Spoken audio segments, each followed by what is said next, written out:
Welcome to Meow Money, where we turn tricky finance into fun, bite-sized tips. Let's dive in. Ever seen a smart cat hide a few treats for later?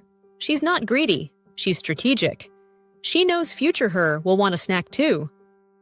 That's exactly what pay yourself first means, saving for your future self before anyone else gets paid. Most people do the opposite. They pay bills, shop, eat out, and maybe save what's left, usually nothing. But wealthy people flip the order. They save first, automatically.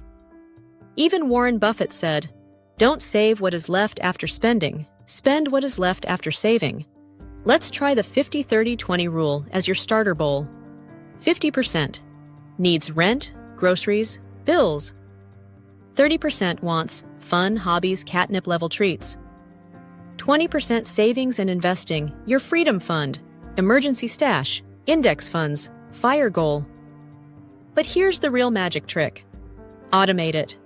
Set an auto transfer the day your paycheck lands. If you never see it, you'll never spend it. Your future self will purr with gratitude.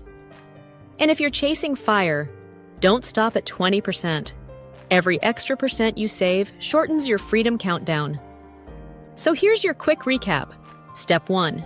Pay yourself first. Step 2. Automate your savings. Step 3.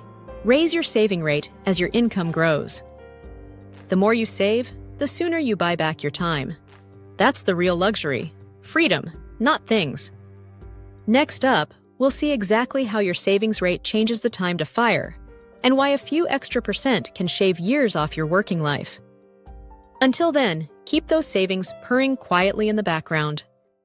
Thanks for watching Meow Money. Like and subscribe to keep your savings purring. See you next time.